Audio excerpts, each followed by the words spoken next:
Hello again, folks, on 114. Today we're going to be covering section 6.6. What's the calendar? Today is Memorial Day, Monday, the 31st of May. So we'll be covering section 6.6. I've looked at academic calendars and they did not appear to give us off, which is why I figured I might as well just stick with the original plan rather than fall behind it all. Anyhow, you know that you could watch this whenever you really want to, so I wouldn't worry. When you see it, you'll see it. The packet that I have for you today is firstly this blank two-dimensional coordinate plane. I'm going to fill in this on the board. Then an overview of different methods for graphing. This really doesn't pertain to our class because it isn't the correct calculator. This is a graphing calculator. This is our calculator, of course, which is just a scientific calculator. You can't do drawings with this. But if you get to the point where you do have a graphing calculator, all right, just realize that in order to graph, it's really just pressing two buttons, this one and this one. Nonetheless, it would be very worth our time to discuss the means of doing it by hand, right? Especially this method, because it's, even if you have a graphing calculator, this is the method that is go-to.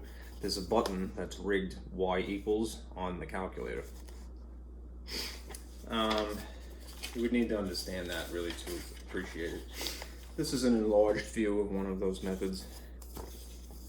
It's making a table, so I just give you some scaffolding. And I would encourage you to use these numbers when you are trying to generate your own coordinates. Just because they're small and they're easy to work with. The second method is looking for the x and y intercepts. In this instance, you're just looking to make 2 points, because you're talking about a line, you only need 2. And you use 0, but you use 0 in 2 different places. You use 0 in place of y in one instance and in place of x in the other instance. 0 is the easiest number to use, right?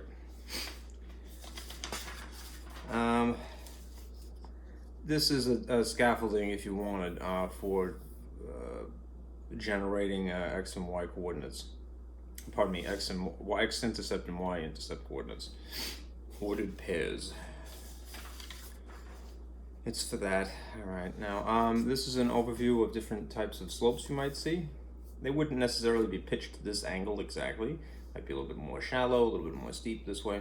But this is the general idea. If you have a line that is stretching from the first quadrant down to what appears to be the third, or from the second to the fourth, you could bet that the actual numerical value for the slope is positive and negative respectively. There are these other two instances we'll get into. This is the same information. I just swiped it from the book because it has a nice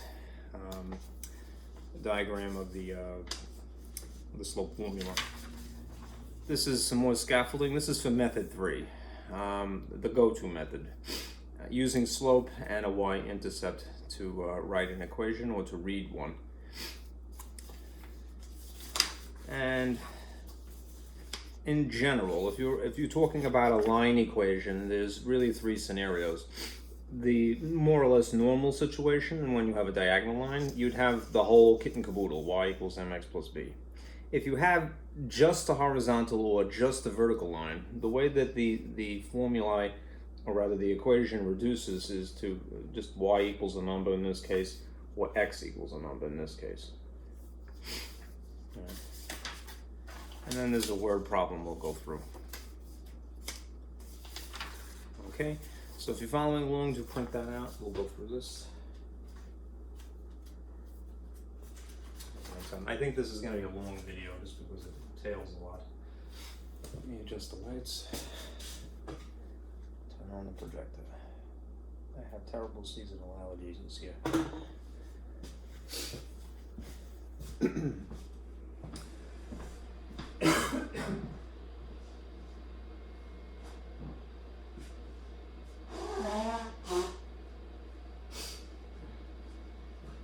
He's indoors. This is There's a lot of dust around. Let me fix the camera. This is not angled correctly. That's better. Okay, here's our calendar. We are here for Memorial Day. Like I said, you could watch this whenever you get around to it. If you're off today because it's a holiday, that's totally cool. All right. Just kind of keep pace with the subject. Let me minimize that.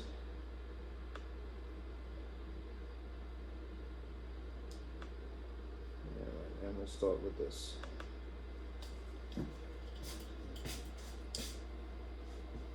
Okay. Now you may remember we had previously began the discussion of graphing in one dimension. Right? Now, this is old hat to you at this point. We use this for inequalities, really, because the picture summarizes the solutions to an inequality arguably as well, if not better, than the actual algebraic inequality symbols. All right? But it's only one dimensional, at least the type that we see. All right? If something is just one dimensional, it's usually a horizontal axis. Now, you could, if you wanted to, draw a vertical axis, a temperature scale, like on a thermometer. Here's my old thermometer here. Is really a vertical one-dimensional axis, right? It's incremented from, in this case, it's broken actually. It's incremented from at least 0 on this scale. Oh, it has Celsius too. To 100, and it's one-dimensional. It's just vertical, like a building. All right, but more or less, it's usually in the landscape rather than the portrait view. If you instead superimpose one-dimensional axis onto another, what you get is the next logical step forward, which is two-dimensional axis, two-dimensional plane. That's what this is referred to. This is two-dimensional graphing, 2D, otherwise known as a Cartesian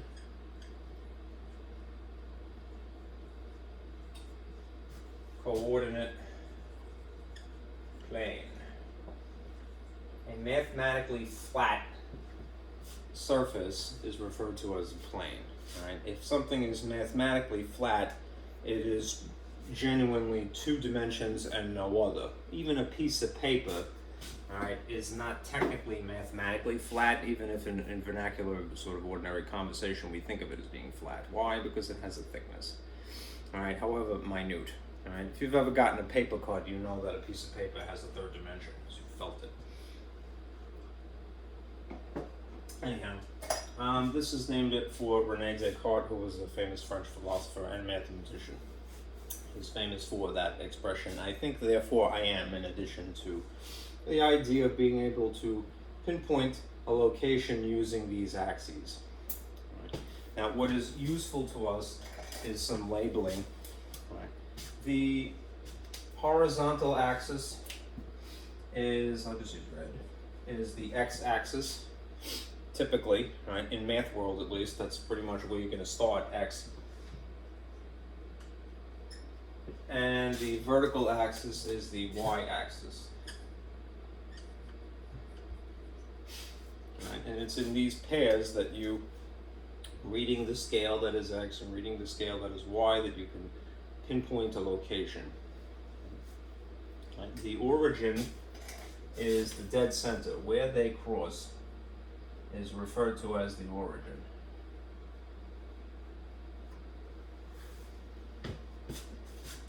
And its location would be 0, 0. What's going to be very important later is, believe it or not, the Roman numeral label that is associated with this sort of portion, this quadrant, out of the 4 quadrants you see that this is divided. For when you're trying to eyeball what the slope might be, right? Believe it or not, you will do that. So do write this, right? The space that is in here, pardon me, the surface, I shouldn't say space, as that's three-dimensional, is what we would refer to as quadrant 1. That's just a label. This is a quadrant. 1 of 4. And it's given a Roman numeral not to just to identify it as a label, not part of any of the increments along this scale or this scale. This is, we read counterclockwise, so this is quadrant 2, and this is quadrant 3, and this is quadrant 4. Roman numeral 4 is an IND. Okay, it's like Rocky movies, right? In general, if you examine any of the ordered pairs, I'm running out of colors, so unfortunately I don't want to use green. I hate green. I love the color green, it just doesn't write. If you examine any of the, let's see how well this works. Ordered pairs, which is really the appropriate way to refer to these.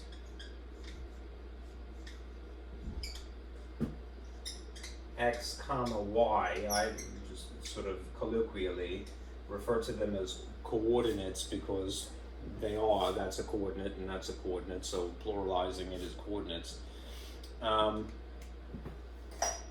They are officially ordered pairs, and it's always the X portion of this. That writes much nicer. X is always first, and Y is always second when you're reading them. Right? In, I hope that that's not too faint.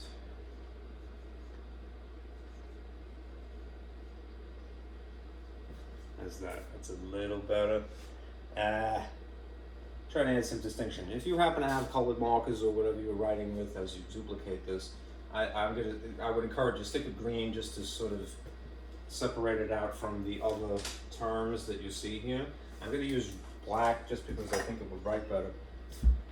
In general, the numbers that are representing the X coordinate and the Y coordinate respectively in quadrant 1 are a positive and a positive.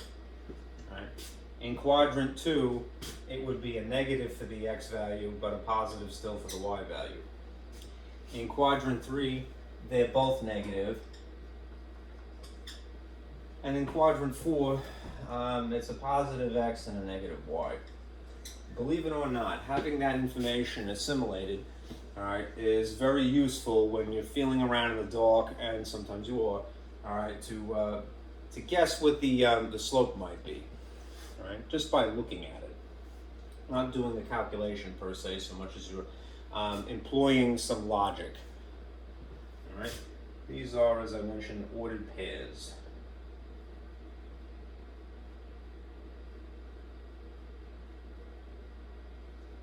Okay, remember, X first, Y second. That is an absolute. Okay, and this is a script Y, and script X to summarize. Okay, you have to resist the temptation when you're graphing to make a dot, all right, until after you have moved the Y amount. So for example, if you were to graph this ordered pair to -3, you go to the origin where the lines cross, and then you count over 2 increments, and I'm going to assume that these are increments of 1, 1, 2, and then -3 would be down respectively. So you're going to go 1, 2, 3. It's only at this point that you put an actual dot. That would be the location of 2, -3. If you want to, you could label this +1, +2, +3, +4, -1, -2, -3, -4, and so forth. And this would be +1, +2, +3, +4, and this would be -1 and -2 and -3 and -4. But I have found that it gets messy. As long as you intuitively know what the increments are, and somebody hasn't changed them, in which case they should tell you. All right, then there's really no reason to have to label the increments, all right? It might make things a little bit more sloppy, as you can see in my example. Here's another one. If you were going to graph -2, regular 3, again, you go to the origin, and then you count -2. So it'll be 1, 2, and then +3, which is implied by the digit, is up 3. So 1, 2, 3, you have a dot here. -2, 3. Okay. What was I going to say? I'm going to get a sip of water.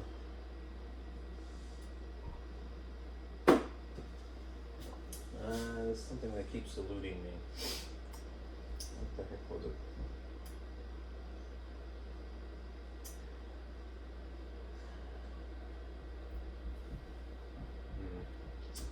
It'll have to come back to me. Unfortunately, there's something I keep thinking of while I'm in the middle of plotting these, and I'm like, wow, I have to tell them that. It's very important. Apparently not. Oh, okay, just as a rule,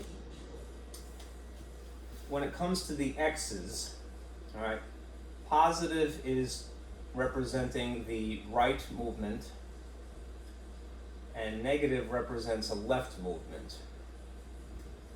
All right, when it comes to the y's, positive represents up, and negative represents down. Okay?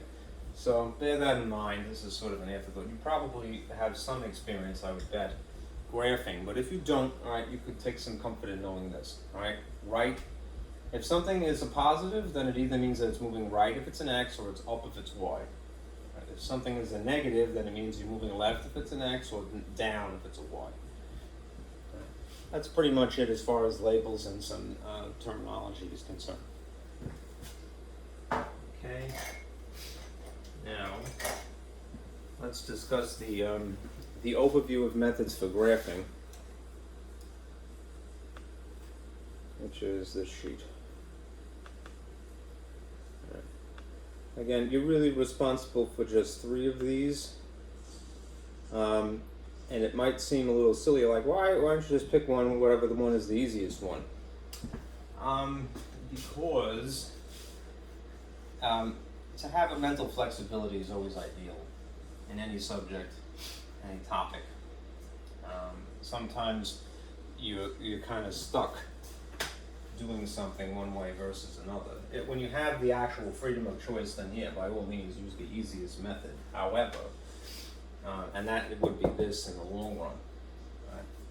I want to nonetheless walk you through this most brute force way of doing it, because this works 100% of the time, and it will work for something that is more complicated than a linear equation.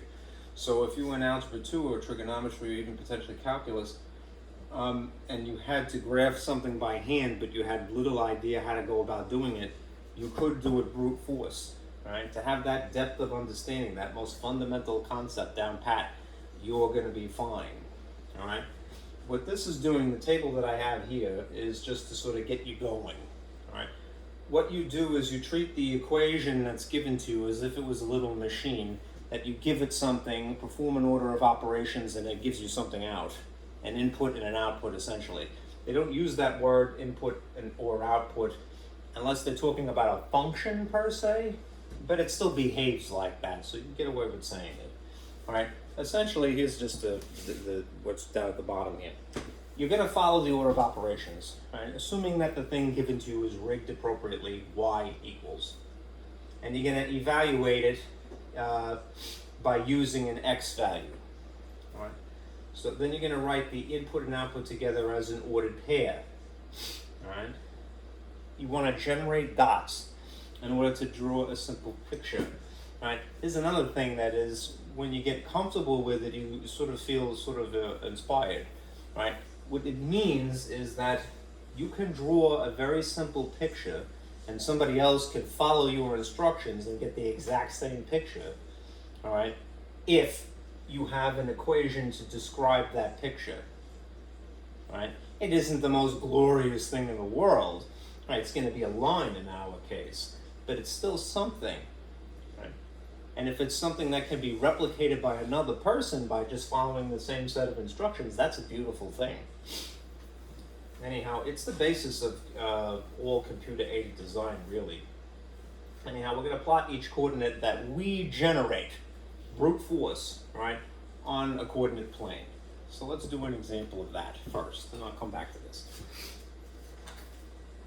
If you take this enlarged version of the graph, of the table I've constructed, I'm going to give you the equation here, and we're going to work it using these input values, these things that we will substitute for x's, in the equation one by one to generate an output. Right? And we'll pair them together to generate our dots, basically. Right? Now, here's an example I'll put up here. Foolishly put my things away. All right.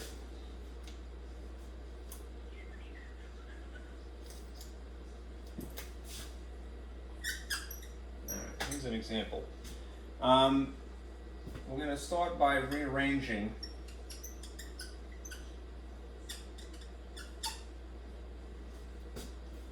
this.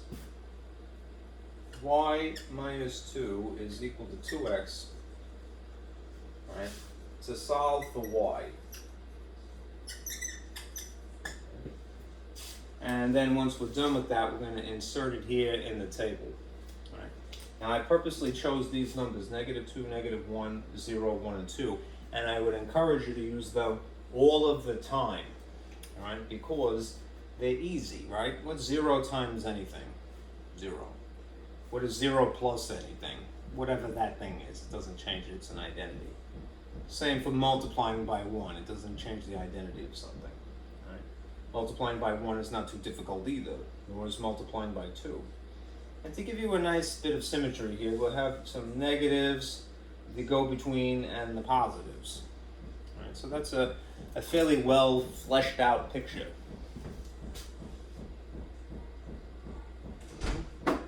All right, now, when you are rearranging the given equation, do what we are inclined to do, which is maybe draw a little table and rearrange it to solve for y, which means that we have to move things away from y over equals. How do you do that? Well, in this case, it just entails moving -2 from here to here. But since you're moving over equals, you employ opposite operations, the algebra techniques. Opposite of subtracting 2 would be what? Adding 2. And if you did it here, you're obligated to do it here. Since I don't have a like term to situate it underneath, I'm just going to park it on the end here. Okay, now what are you left with? You are left with a cancellation. I'm going to use green in this case. Something combined with its opposite sign self via addition, subtraction. Whatever it is, known or unknown, cancels by design. That leaves you with the thing you want, which is y. There's an equals here. This 2x is already on the opposite side, so I'm just going to drag it down. And then there's nothing to combine the positive 2 with, so we're just going to put +2. In the long run, you want to strategically have the x portion of this that remains more or less in the middle of the whole thing.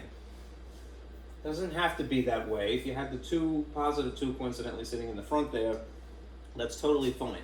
All right, but it's considered good etiquette if you write it in this style. So I'm not going to duplicate this and put it here. All right. Our formula is y equals 2x plus 2. This is our line equation.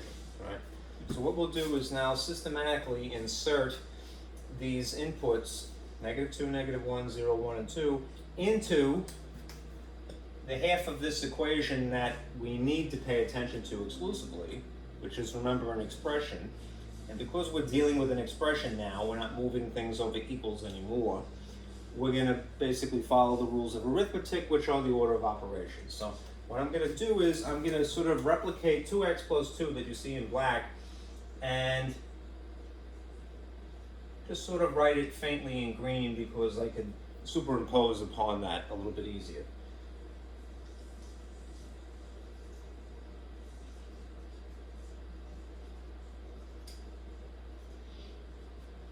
this may get a little redundant, but the repetition is what helps you remember it, so don't try to circumvent that initially. If you've never seen this before, repetition is your friend. Okay?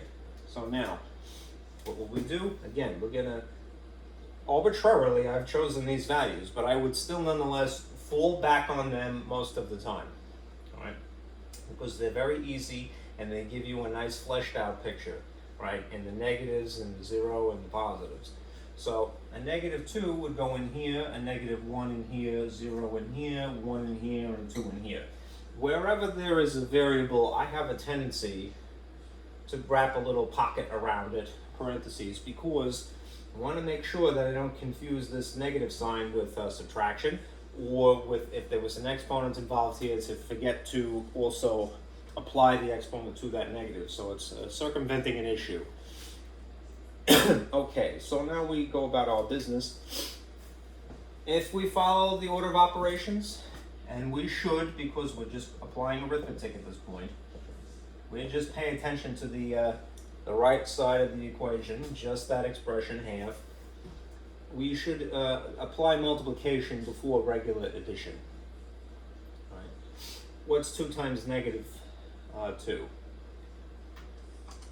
It is -4. One of each sign dictates that you actually subtract. So that will establish the digit of 2. And it takes the sign, the outcome, takes the sign of the larger magnitude. So since the larger magnitude is a negative, you get a -2.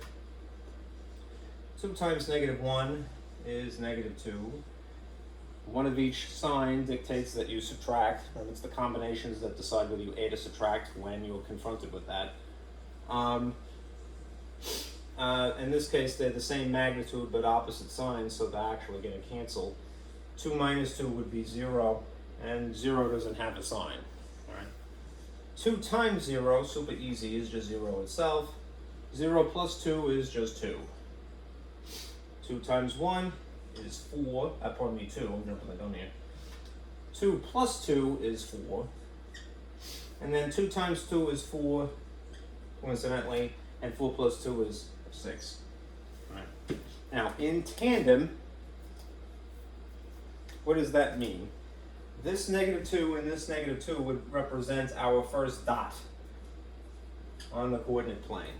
All right. -1, 0. 0, 2. All right. 1, 4. And 2, 6. Okay, so not too bad, right? At worst, you'll have to rearrange whatever is given to you to solve for y, and then you force the situation. If they give you if they don't give you any help, you just take advantage. Go, I'm going to use the easy numbers, right? And they're going to draw these dots for us. 5 of them is overkill, but the more the merrier. You'll get a better picture. So now I'm going to go back to graph paper, and we'll continue.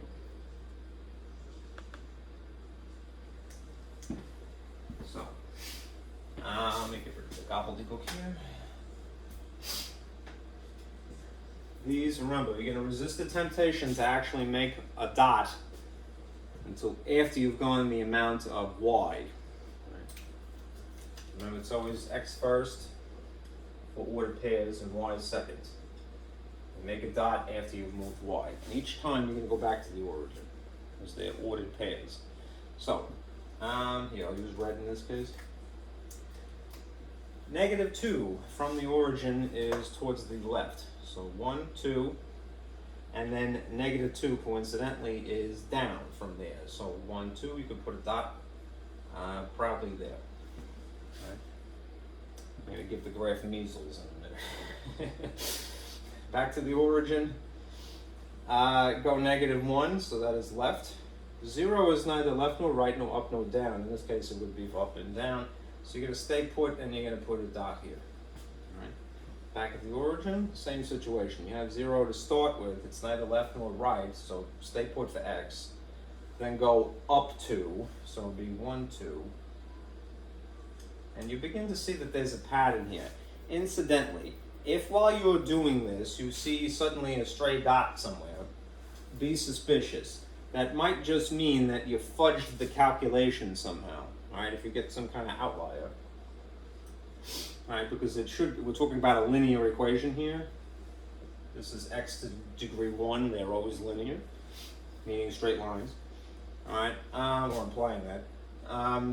So you don't want something that is not following the pattern, as you can see developing here. Back at the origin, over 1, up 4, 1, 2, 3, 4. This is a nice constellation we're developing here.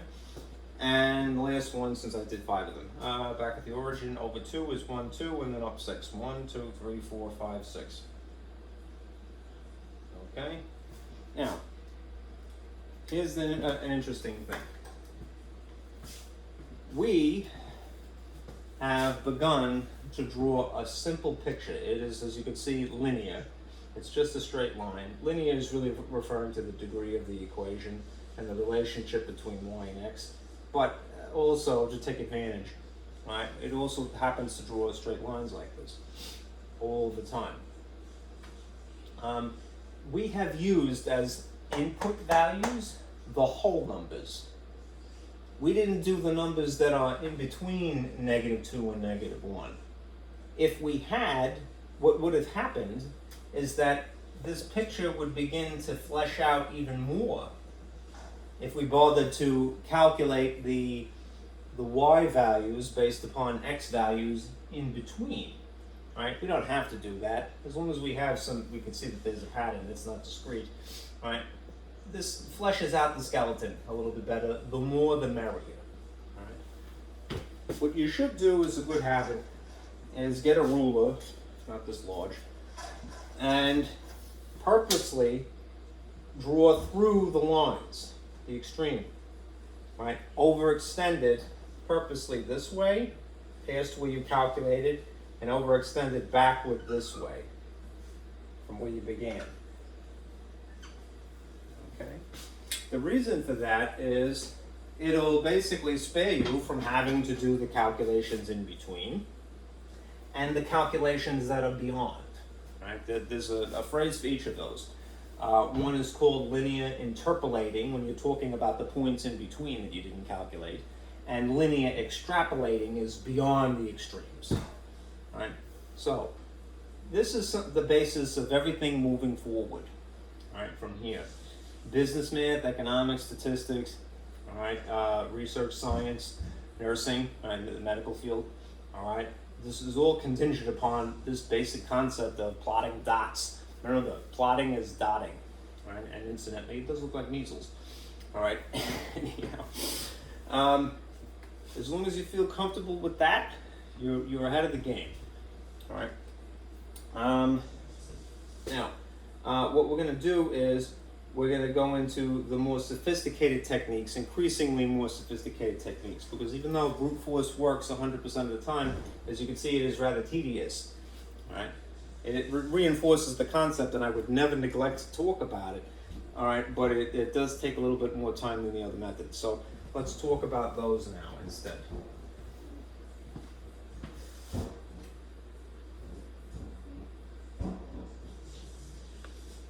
All right, so back here in the overview,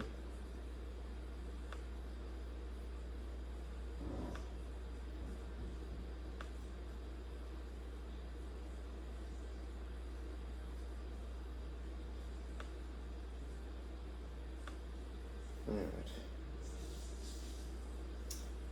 where are my glasses? All right, I should probably, reluctantly don't want to erase this just yet. The second method is to generate a line like this, something similar to it at least, but not to go into such an elaborate method. In other words, the brute force generating 5 coordinates is kind of overkill. What we can get away with doing in the case of a linear equation, which is all that you're responsible for right now, is to find just 2, right? And out of this slew of input values, -2 to +2, what is arguably the easiest is 0. So what we're going to do when we find those two coordinates, the minimum that we need to draw a line, as it orients it, is we're going to stick a 0 in a certain place for a y-intercept, and we're going to use 0 again when we're looking for the x-intercept. Okay.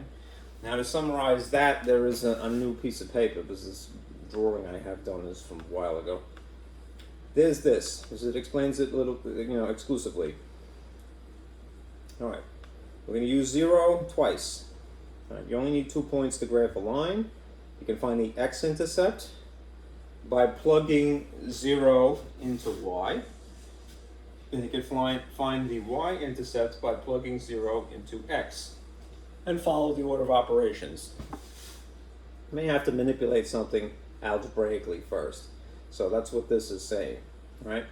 If it is necessary, rearrange the equation to solve for x. If it is necessary, rearrange the equation to solve for y. Oftentimes it's given to you one way and not the other. All right? Now when you finally get the coordinates, the ordered pairs, it would look something like this. It's whatever the x turns out to be as the first ordered coordinate in the ordered pairs, comma 0 naturally because you use 0. All right, and then in the situation for a y-intercept, it's exactly that backwards. You can have 0 as because that's the input, and then whatever y turns out to be. Okay, so let's do an example of that. If I had any sense, I would have chosen a different example. So let me do that. Okay. I'm going to use this scaffolding, that is something I made for you, to illustrate this point. You don't need to go through all this trouble, but let's try this. All right. I'm reluctantly not wanting to erase my red line because I want you to see that you can superimpose one thing upon another. All right. So I'm trying to preserve it. Please forgive me for that. All right. So, here is our example. Rearrange this equation, 2x plus 3y equals 6, to solve for x and then y also. So here's a place to work. All right, if this is the equation, I'll do it in red first.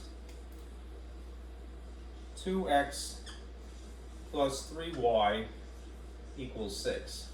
Right? If we are going to solve for x, we have to rearrange it so that the x is alone on one side of the equals. So we'll draw a little table like I'm inclined to do. All right, and we'll move the things away from it. Now, usually what happens is that you do the addition and subtraction portion of it first, and then you do the multiplication portion of it second. That isn't always the case, but it would work certainly here. So we're going to drag 3y, the whole chunk, the whole term, over to here. All right. What is the opposite of adding 3y? Subtracting 3y. And I'm just going to park it over here. I don't know what I can combine it with. You don't know what the y is, it's okay. Doesn't matter. It's just something minus itself, so by pure reason alone, it cancels. And then you're left with this. You are left with 2x on this side and 6 minus 3y on the opposite side. Change the sign when you go over equals, right? Last thing is to divide by 2 to get the x alone, so you can divide by 2 here and it cancels. And then do it to both of these pieces. A lot of times people forget to do that. All right, so what happens is now you have this. You have x is equal to 6 divided by 2 is just 3. And then the fraction, it's unfortunate, but you're stuck with it, is 3 over 2 with a y attached to it. All right. Save this. My red is dying. All right, now, since we're looking for an x-intercept, what we're going to do is we're going to stick a 0 in place of y.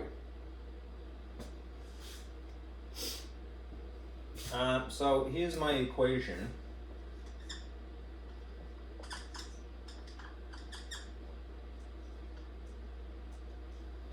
I had better give up on this, it's getting in the way.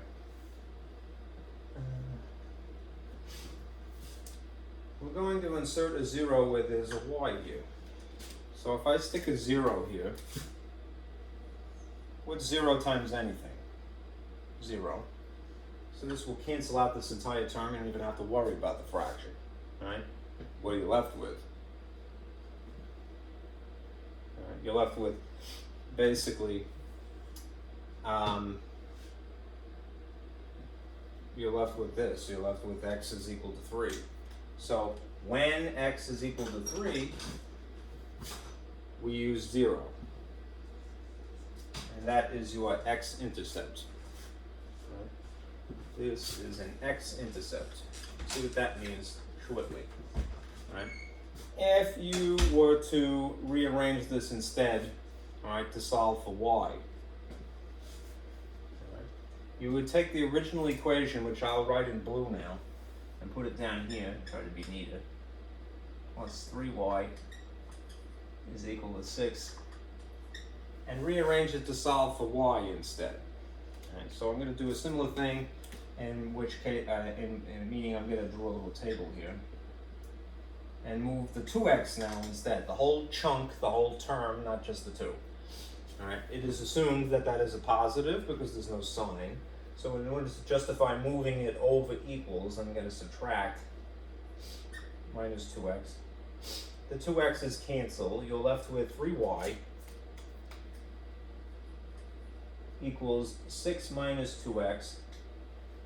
And then you divide by 3 to simplify, to solve rather, and also simplify here. All right, so what does that leave you with? It leaves you with this formula, which I'm a little short on real estate here, so I'm gonna write it here. Y is equal to 6 divided by 3 is just 2, and then you have the fraction 2 over 3 with an x attached to it.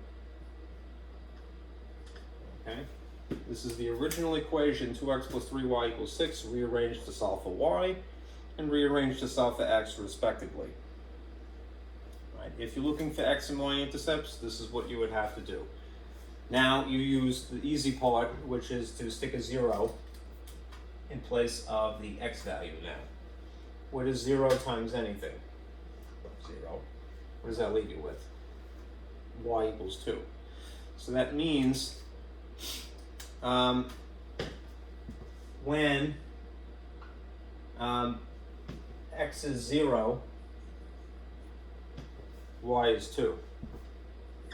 And this would be your y-intercept. Okay. So to write them nice together, I'll just do it here in the middle. 3, 0, and 0, 2 is really what we need in black there. All right. If you're going to graph it, here's some graph paper. Gotta erase some gobbledygook now.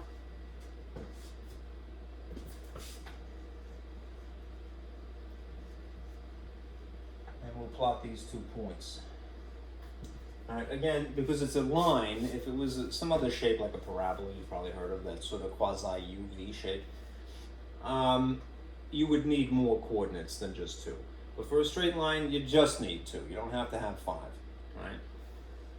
So I'm going to put the x-intercept at the location of positive 3 and then 0. So from the origin, count 3. 1, 2, 3. 0 is neither up nor down, so I could certify there's a dot right there. All right. Why is it called an x-intercept?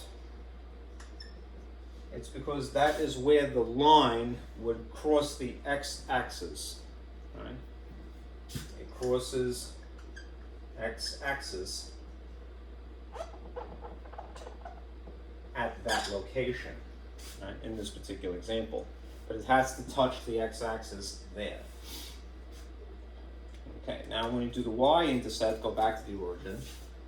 It's 0, which means it's neither left nor right, right nor left, elbow left. and then up 2. So you'd put a dot 1, 2 here. Right? Why is it called the Y-intercept? Because that's where it crosses the Y-axis. Right? At that location. Bless you. My sister, she's sneezing. All right. All right. So, but again, what you do is a good habit, since you now have the bare minimum, which is your 2 dots, is you're going to draw a line through those. And you will, to extrapolate and to interpolate. To fill in the lines, to fill in the picture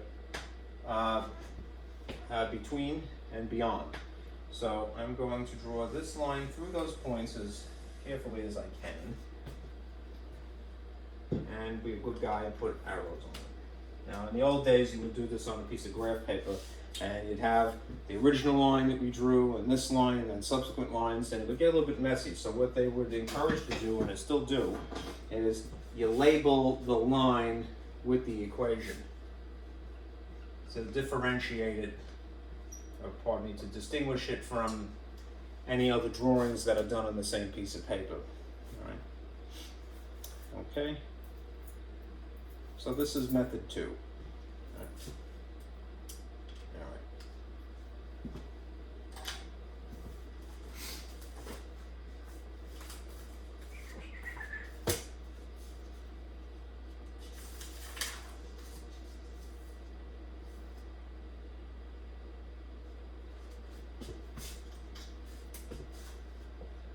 X int, it's overkill here. Y int. Of the 2 of these, you will find that the Y int is the one that is favored. Even when we get to the next method, that's really the thing that we're trying to look for, not that. When you're having more sophisticated graphs than straight lines, you're very much interested in the x-intercepts, parabolas especially.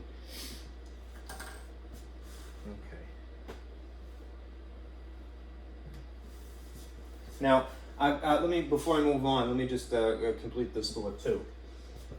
Part of the reason why you overextend the lines is that you can predict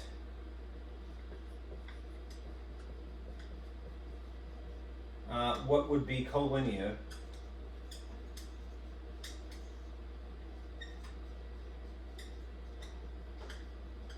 points.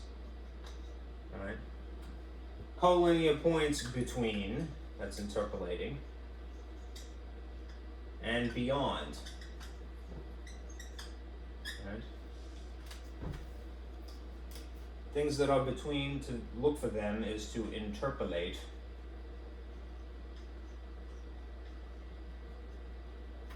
And things that are beyond it one way or the other is to extrapolate. Impress your friends with this vocabulary. I'm going to extrapolate today, you just watch. Alright, yes. I'm going to interpolate later, and then you get smacked in the back of the head. How dare you do that in my house? Alright. Anyhow, what does it mean to be collinear? It's on the same line. So without having to do any calculations, if you're crafty and you look for where the grid lines cross the line exactly, say for example, here, it's a good bet that that point, that ordered pair, which would be 1, 2, 3, 4, 5, 6, and then down 2, 6, -2, is probably a collinear point without having to actually run the calculation. Now what I would do, because my drawing may not be too neat, I'm using a giant ruler like I'm, a little man who's 5 inches tall. So let me just test it, all right? If I put it in the original calculation here, the x value and the y value, it should balance if this prediction is correct. If this, which in this of these 2 cases, this extrapolation on my part, because it's beyond the 2 that I had used, let's see if that balances, all right? If I put a 6 in here in place of x, and then I put a -2 in here in place of y, let's see what I get. Right? 2 times 6 would indeed be 12. And 3 times negative 2 would be minus 6. Does this balance? Is 12 minus 6 equal to 6? It is. Since 6 equals 6, that is a legit collinear point without having to do the calculation really. I just eyeballed it, you know. The neater you are, the more careful you are, you know, precise with your ruler, the better chance that your prediction is correct. All right, and again, because this point is beyond where I have plotted coordinates, that would be an example of extrapolating. All right, if I tried to figure out some point in between, which I could grasp, I could guess, that would be interpolating. All right, in this case, if I'm predicting that, which isn't quite where they cross, it would be over 1.5 and then up 1.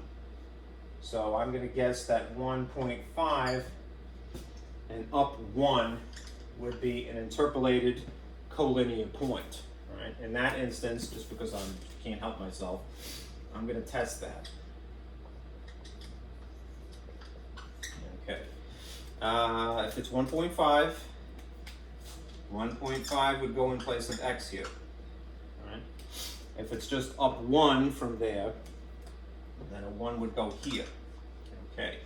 Now, what is 2 times 1.5? 3. What is 3 times 1? 3. What's 3 plus 3? It is 6. All right. So that's another legitimate collinear point that I guessed just from looking at the picture rather than doing the calculation. All right. That would be an example of interpolating because it's in between what I had started with. Okay. That's pretty cool, isn't it? I think so. I might mean to corrupt you in that respect. Okay, moving on. Let's see. All right. So back here at our overview, there's a lot of gobbledygook to erase here.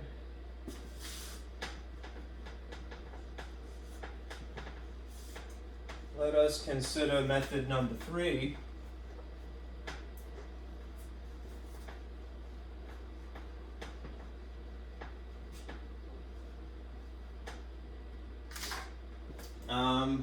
We have generated 5 dots, we have generated 2 dots. Now we're going to basically not really do a calculation so much as we're going to stare at the arrangement of our equation. And if it isn't given this way, we're going to purposely rearrange the equation to look like this.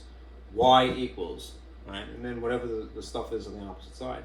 The 2 pieces of information that you need to train your eyes to pluck out are the coefficient of the x, which is weirdly labeled m for slope, all right? And the thing that is the actual coordinate, ordered pair, is the y-intercept, which is again weirdly written b, right? Now, bear in mind, this comes from the late Middle Ages, René Descartes from the 1400s. So perhaps in French or in Latin, that was the reason for the abbreviation, if they in fact wrote it that way. Anyhow, this is an explanation about it, but let me show you something. It's the same information, but I want to show you my new the diagrams that I made. Okay. As far as, but before we get anywhere, we have broached the subject of, that's too far away, of intercepts, x and y. We want the y. But before we go any further, let us consider these 4 possible slopes. If you were going to calculate the slope by hand, this is the formula as you see in the center of the paper. All right? It's usually represented by a delta symbol, the Greek letter delta. And then the thing that you are applying it to, y or delta x. It's delta y over delta x, which equates to this. It really means you're going to subtract 2 y's, and then you're going to subtract 2 x's, and you're going to get a fraction. Right? Which you should ideally simplify the fraction. Right? Y delta Again, this is borrowing from the very late Middle Ages, almost Renaissance. So they incorporated the alphabets from their schooling. You know, if you went to college in the 1400s, if you were that fortunate, you were guaranteed that you were going to learn Latin and Greek. So the people at the time and since, you know, they applied the cross-curricular information that they had, right, which includes the classical symbol for the letter D, right? Delta as in D, and D as in difference, and difference as in you're going to subtract a bunch of stuff. So if you saw delta and then something after it, it implies that you're subtracting. If it was delta happy face, it would be the second happy face minus the first happy face. All right, it doesn't really matter what the symbol is after, just before. All right.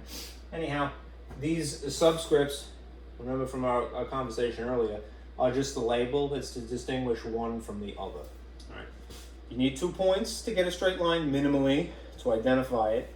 And you might have a slope of a line that is angled this way or angled this way, right? This is why I was bothering you about the labels of the quadrants, because to kind of give you an idea of what would be a positive slope, it would be in here, right? Generally running from between the third and the first quadrant. It might be a little bit more shallow or a little bit more steep, right? But it still would be pointing in basically those two directions respectively, right? If on the other hand you had a negative slope, it would be oriented like this instead, somewhere between the second and the fourth quadrant, right? Incidentally, that's the job of the slope, right? It controls the incline of the line. So if you become math god overnight, all right, and you decide, do I want to create lines, imagine that, right, then take advantage of this information. You could just decide randomly what number you want for a slope, and it will affect the picture in that regard. It will make it a little bit more steep, a little bit more shallow, right, oriented this way or oriented that way. There are two other scenarios which are down here, which is, what if you end up with exactly a perfectly horizontal line, right? Or what happens if you have a perfectly vertical line? This one is a bit counterintuitive, so let's start with this. The horizontal line is what happens when you have a zero slope, right? So it's neither positive nor negative. What does that result from?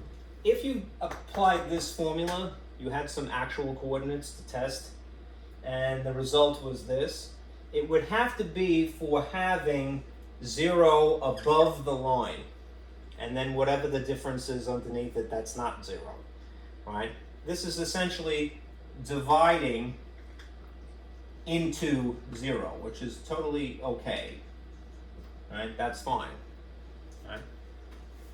In this situation, if you were to perform a calculation, what you would end up with is that the slope would be considered undefined, right? It's not even zero anymore. It's what we would regard as undefined. Why? Because it's limitless, right? When you have a perfectly vertical line, right, we think of slope as being something that controls steepness, right? Well, if you have something that's perfectly vertical, all right, it's undefined because it's limitless, right? All right, so this is the way the calculation would work out.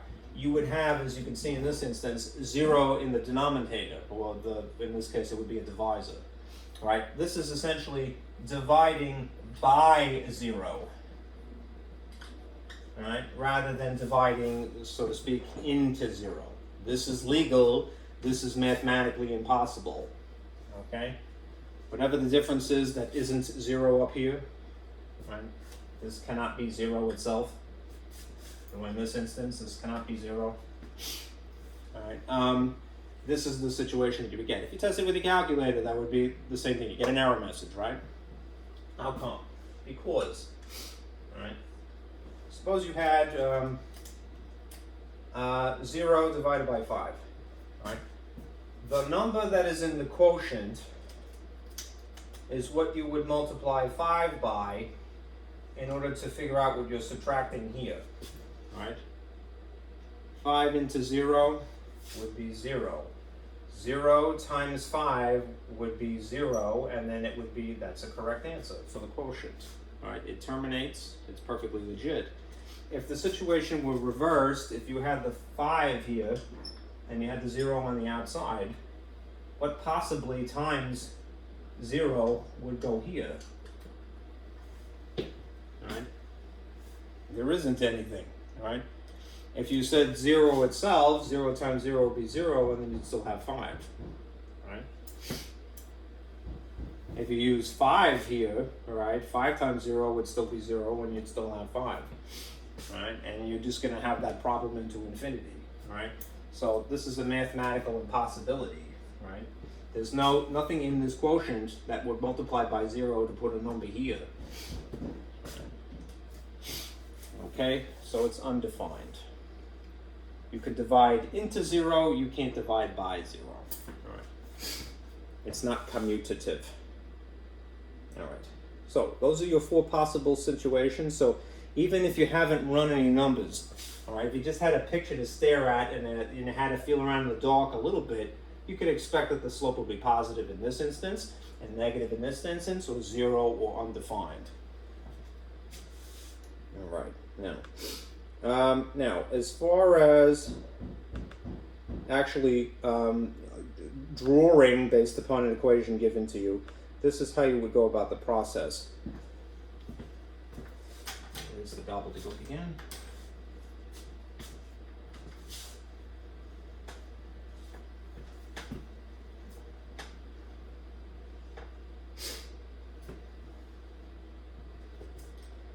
If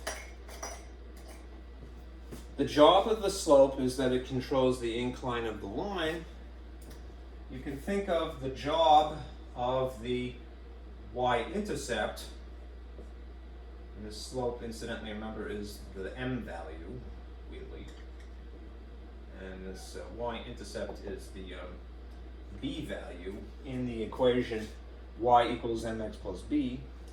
This basically controls what you might think of as a starting point. All right, that's for practical application later.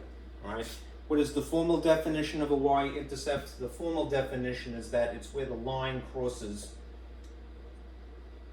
the y-axis. In a practical way, it's the starting point of your graph. All right, why? Well, how come? Because math world, although it is 4 quadrants, right, it's not the same as the real world, which is usually just 1 quadrant. So you might have a dot that is just pertaining to some part of the quadrant 1. All right. The scope, you will see, basically narrows when you're applying math to real life somehow. Math world is anything that is theoretically possible. Quadrant 1, quadrant 2, quadrant 3, quadrant 4. But real life is just quadrant 1. Okay? The practical applications. Okay?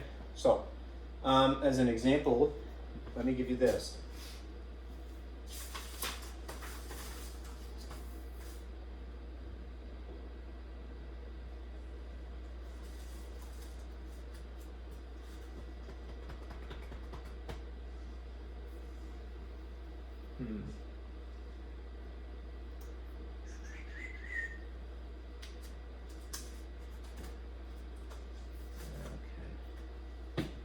Suppose you had this as an example. 4x minus 3y equals 9. Right? This is purposely out of whack, right? Notice that it's not resembling close enough the model that we would like it to be in. If something that we were purposely going for method 3 out of all 4 that we're aware of, right, then we would want the y to be alone on one side, and it's not. So the first task would be, again, rearrange, to solve for y. The extra caveat is that if you wanted to really imitate the slope-intercept form, which is what this is referred to as, the slope portion of this, the slope term, would be in the middle. Right? It isn't wrong if you don't have it that way, but it would be considered bad etiquette, pinky in the air, sipping tea. So, if you purposely We'll rearrange this now to solve for y. What you would have to do is move stuff around. So we're going to move the 4x first. All right. It is assumed that this is a positive because it doesn't have a sign. So I'm going to take the whole term, that is that whole chunk 4 and x, not just the 4, and plop it over here. In order to justify doing that, we perform opposite operations when we go over equals. Therefore, we will subtract 4x. And I'll plop this over here because I have nothing to combine it with. All right. Something minus itself, even something mysterious, all right, will cancel. All right, so that leaves me with just what's sitting here, minus 3y. And then again, could be a good guy. All right, you could write 9 minus 4x, it's not wrong. But to conform to the good etiquette, I'm going to put the 4x portion of it in the middle here. So this is going to be minus 4x, and then you assume that this is a positive 9 here. Okay. Now one other thing is that I have to move the 3 over equals as well to complete this idea.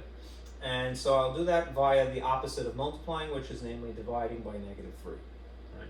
You will divide this by negative 3, and you will divide this by negative 3. Remember, it's both pieces in order to make it legal. You can't just do one or the other. People will have to make that mistake. 3 divided by 3 is 1. A negative divided by negative is positive. What are you left with when all is said and done?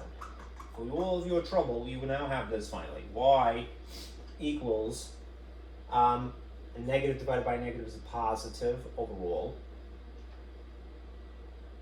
4 over 3 with an x attached to it.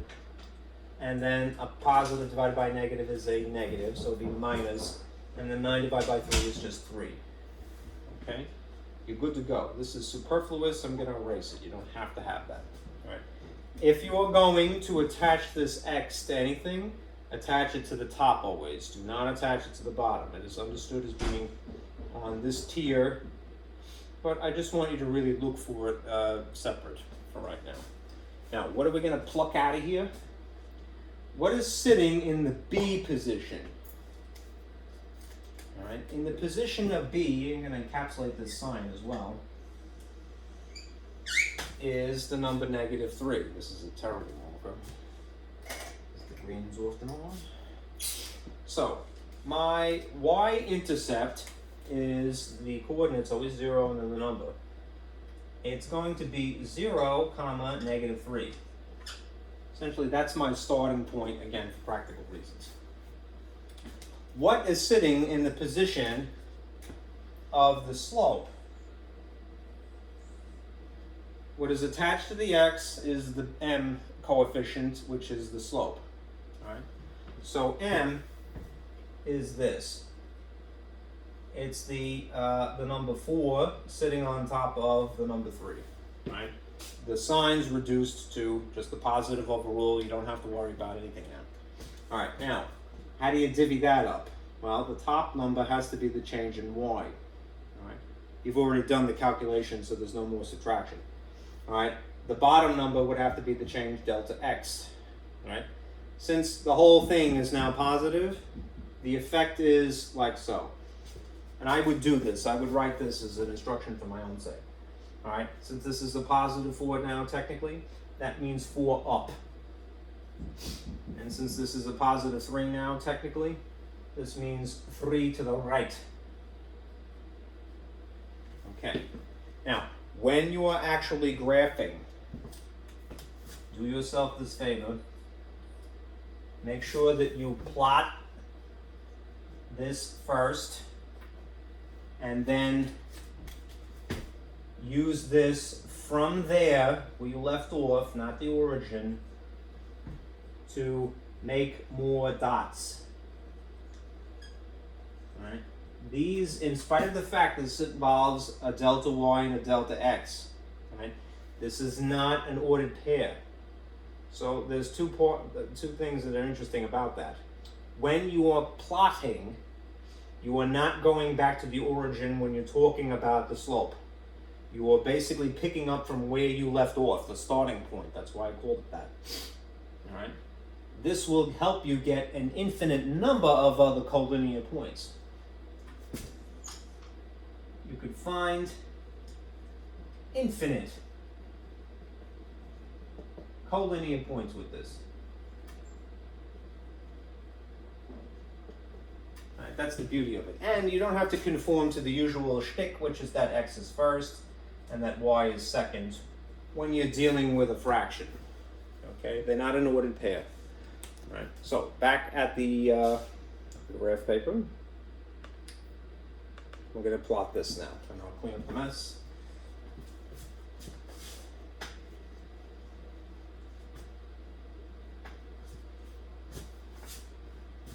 I need a little bit of space, so I'm going to erase this. Okay. All right, now, this is a legit ordered pair, so I must deal with this. All right, go to the origin. All right, it's 0 for the x as it would be, all right, for y-intercept, so it's neither left nor right, but it's down 3 because it's negative. So I'm going to go 1, 2, 3. I'm going to put a dot here. All right, and now, just to not get it messy, I'm going to erase this. All right, this is 0, negative 3, y-intercept. All right, more or less the starting point. Okay, now from this location, not the origin, I'm going to move 4 up and 3 right. I know generally we use the x portion of this first, and you can, but because this isn't an ordered pair, you have the flexibility, the leeway to do either one of these first. All right, so I don't know, I've always had the tendency to do the top part first. So from here, I'm going to go up 4. 1, 2, 3, 4. Resist the temptation to make a mark yet. And then move 3 right from this location. Now, 1, 2, 3. And you have a dot that would be here. If I did it the other way, if I did the x portion of it first, from here, 1, 2, 3, up 4, 1, 2, 3, 4, would land me in the same place. Okay? And as I said, you could find infinite collinear points by using the slope. But since it controls the incline of the line, and we're talking about a line that's made of a bunch of dots, you could keep doing this. In fact, they usually encourage you to do a little bit before, a little bit after. All right, so I'm going to do one more. All right, 1, 2, 3, 4, up over 3, 1, 2, 3. You have a dot, as you can see, it's in this pattern here. And be a good sport and connect the dots, like on the placemat at the diner. And extrapolate and interpolate. Be neat if you can help it, and have a good ruler that doesn't move without you controlling it.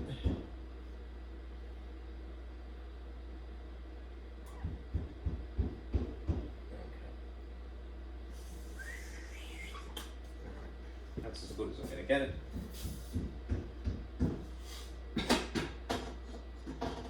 This, again, if I'm going to stick with the old system, which I should encourage you, we write the equation of the line along it to identify. So it's 4/3 x minus 3, or you could write the original arrangement to identify it as well. Right. Now, one thing I want you to notice something, right? Let us say that you didn't have the equation to start with, all right? Rearranged, all right, in the practical way, or even given to you as it was, all right, which was,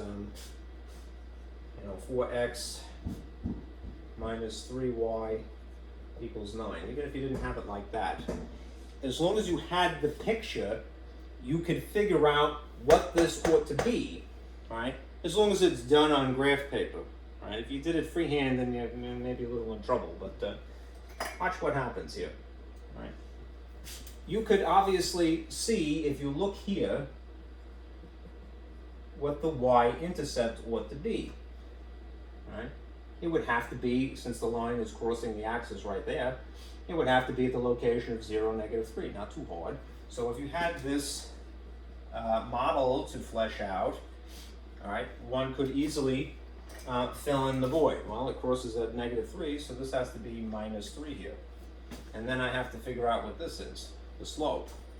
The slope can be pictured by drawing a right triangle.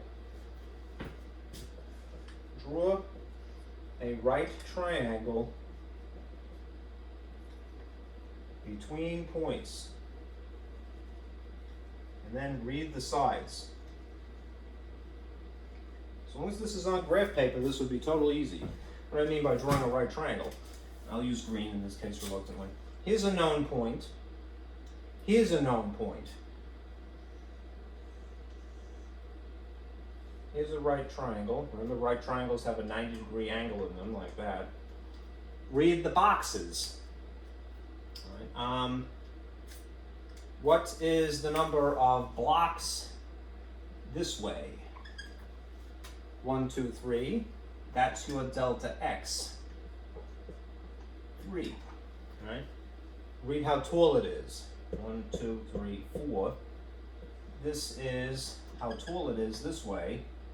Is your delta y, which is 4, right? The only thing that it can't give you, and there's a reason why you have to memorize that picture from earlier, is whether it's a positive slope or a negative slope. But you have the figures, right? So from here you could go, all right, well that's what would be sitting in the slope position. It would be a 4 logically over 3. As long as I drew a right triangle between known points, then I could read the sides on graph paper, right? Then to decide whether this is a positive or a negative, you can look at the incline, right? And refer back to, this overview, right? Would you say that this is pointing between the first quadrant and the third quadrant, or between the second and the fourth, which would be crossing and make an X shape, right? I would say it most closely resembles this. And therefore, it's a positive. We already know that because we did the calculation. But it's a way of validating that and solidifying that concept.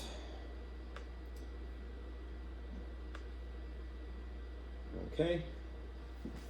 So, one thing that would have to be true about a line as well is that this relationship of change of x and change of y would be consistent all the way through the line, right? There's another right triangle there. 1, 2, 3, 1, 2, 3, 4. You did another one, up 3, up 4. Pardon me, over 3, up 4, right? And you can extrapolate that point if you like. The slope would be consistent. Slope is consistent for straight lines, right? They're not consistent for things that curve, right? They change the slopes, which is the whole part of the origin of calculus as a subject, believe it or not. Okay. Stop moving. Let me do one thing with you really quick, and then we'll move on. Let's say that you were given 2 coordinates to begin with and nothing else, and left your own devices to write a line equation.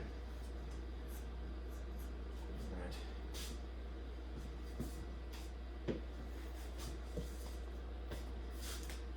Suppose, as an example, you were told to find the slope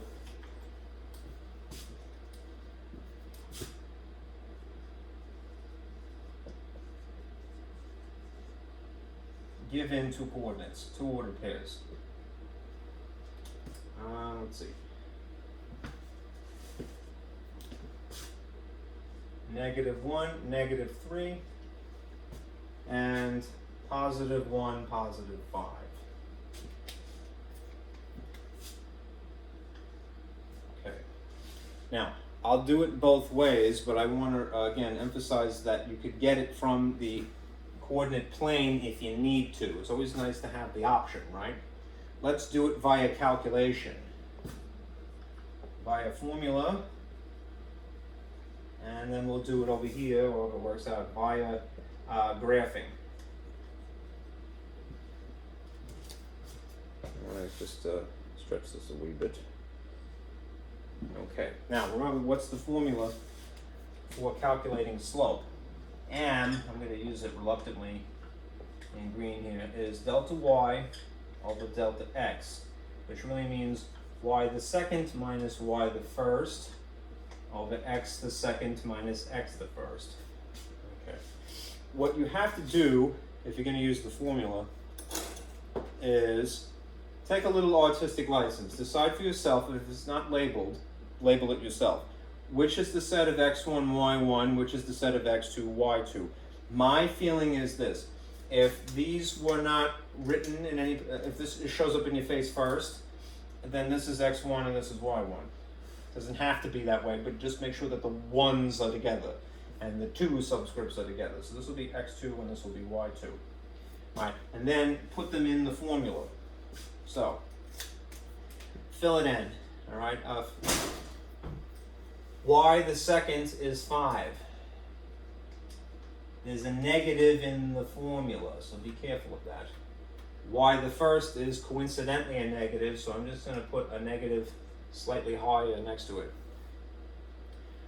X the first, X the second is a 1. So I'm going to put a 1 here. There's a negative minus in the formula.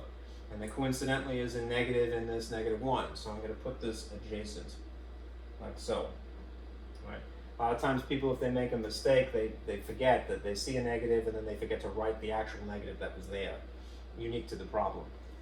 Anyhow, we're not going to make that mistake. All right. This is how you would start, all right? And here's how the calculation would work. All right?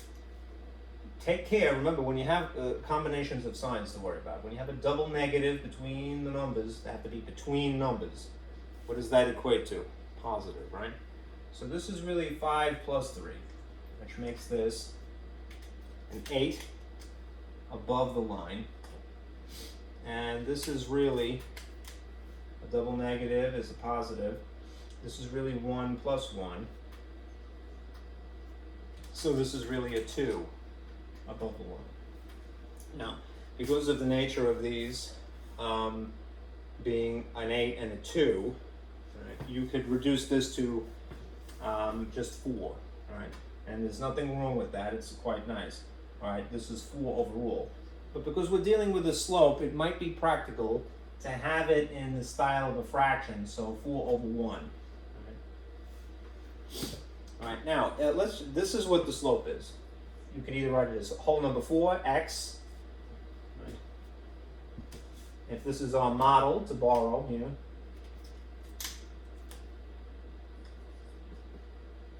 mx plus b.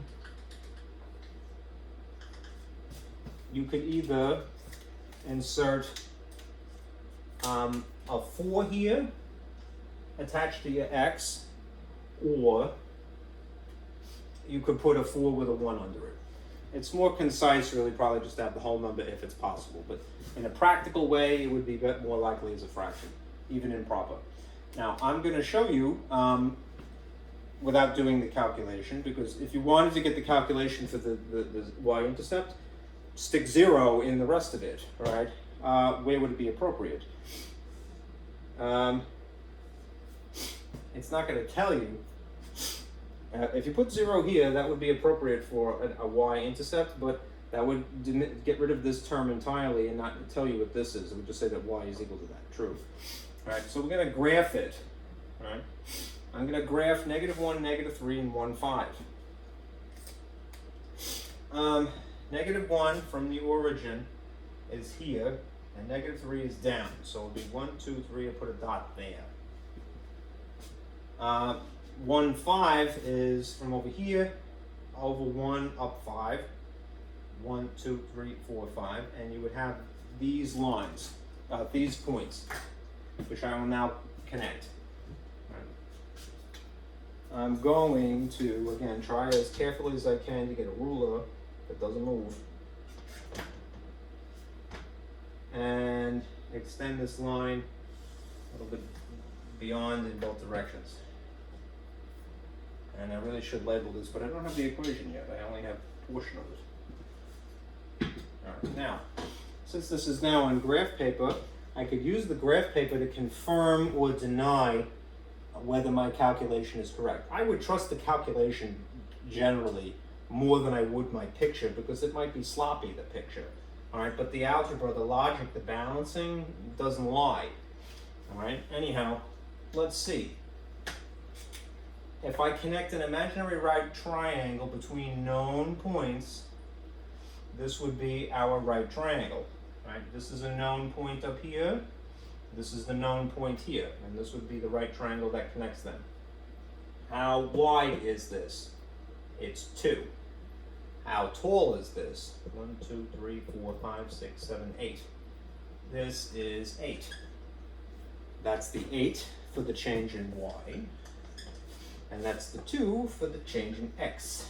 All right, and 8 divided by 2, simplified, is 4, which means a slightly smaller right triangle could have, in theory, been fitted in here. All right, but don't feel bad if you didn't notice that. All right, here's what it would be. All right, from there to here. It's a little hard to see because it's sloppy, but this would be the same slope.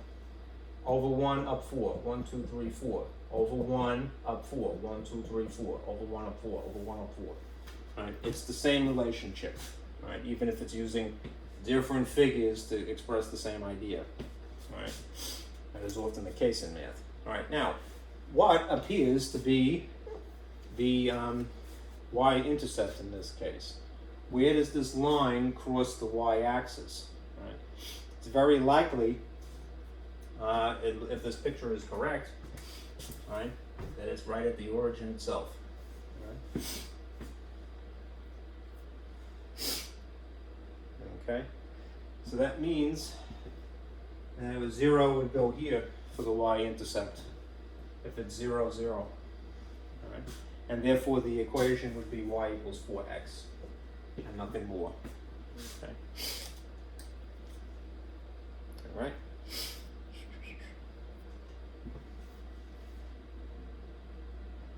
Okay. This would be your equation. If you were asked to do that, and I'd be suspicious you're probably not. Right? Y is equal to 4x. Right? It's reduced. All right. Let's see. How long are we? We're at an hour and a half here? Yeah. I'll write something down just so I don't forget.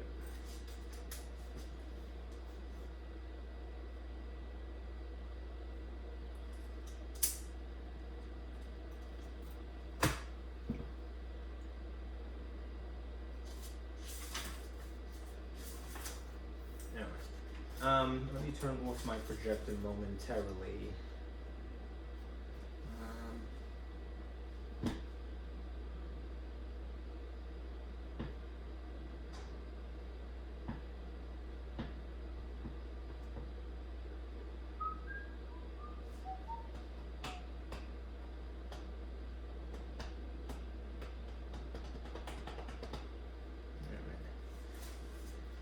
You know what, before I do that, let me show you something to explain this other diagram that I drew.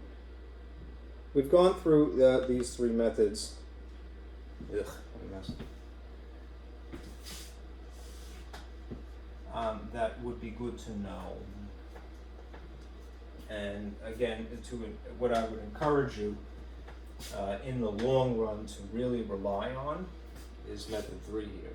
Because even if you had a calculator, a graphing calculator, which you don't have for MAT-114, the buttons are rigged based upon this arrangement. So you see that it's very hard to see here, but there's a y equals button on the graphing calculator. Why?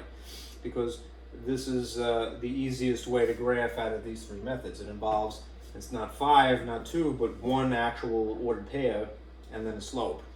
Right? If you have that, you're well ahead of the game here. All right. Now, if you had to write a formula, a line equation from scratch, right? There's 3 possible scenarios. More or less, this is the usual situation here. Usually, you have a diagonal line And diagonal lines have those features. It has a slope, it has a y-intercept. Okay, so expect something that is arranged like this and incorporates those two things. If you have a horizontal line, right, whether the horizontal line is here or down here or somewhere else, right, as long as it's horizontal, think about what happens. In terms of the slope, what's the slope of a horizontal line? Right, the way the calculation would work out is that you would have zero slope for a horizontal line. Right, now, right away, if you put that into the formula that is the slope-intercept form of the line equation, you would have a 0 right here, 0 times x, which would eliminate this term. Right? And that's why the equation for a horizontal line is much reduced. Right? It's really just y is equal to the value that is the y-intercept. Right? It doesn't even have the x portion of it. B is the y-coordinate of the y-intercept. So if you can identify the y-intercept point, right, wherever it's located, here, or wherever, even if it was on the axis here, the x-axis, then you could write a simple equation to describe that. Right? You'd say, well, if the horizontal line is riding right on top of the x-axis, then you would say that y equals 0, and that's it. That's the only thing that you need. Right? X is limitless, in either case. If your horizontal line was up here, you might say it's at y equals positive 2, and that would be sufficient. If you had a vertical line, remember what happens when you have vertical lines. Perfectly vertical lines. It might be over here, it might be over here. In theory, it could be riding right on the y-axis even. All right. What's true about the slope in those cases? Remember, they're undefined. So let me just pull this up again.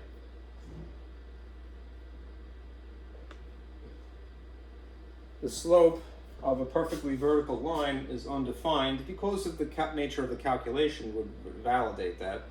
All right, you have a limitless slope, really, so it's undefined because it's limitless. All right. Anyhow, in terms of the minutia of the calculation, it would be like dividing by 0, which you really can't do.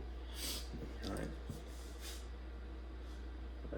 It isn't actually appropriate in a situation like that to even use y equals mx plus b. What am I going on here? Okay, stop it. All right, you don't even have to use this. All right, an undefined slope tucked in here is not going to help you. Right. So in that case, what do? The equation to describe that situation is expressed in terms of an x value, really, rather than a y value, which is the case in the other two situations. All right. That's the one thing that is consistently true in these vertical line situations. All right. We could say with certitude that the x-intercept happens to be here, so perhaps it's -2. So the line x equals -2 is an infinitely stretching up and down vertical line. All right. It is the x portion, the x coordinate of the x-intercept instead. The equation is much simpler. It's just x equals a number, right? Similarly, the horizontal line is just y equals a number, right? But the perspective changes. It's describing something from the perspective of y, describing the situation from the perspective of x, okay? And so forth. All right, so just be aware of that. Okay.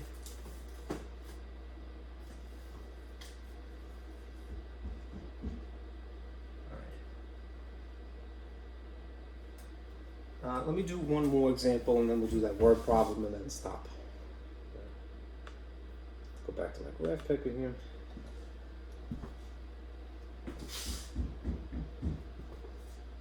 I'm going to give you just a line to to start with, and I'll walk you through the process of deciding which of those three situations and how to flesh out the formula. If you had a line that looks something like this, I'm try to use this straight as I possibly can and not have my shadow ruin it.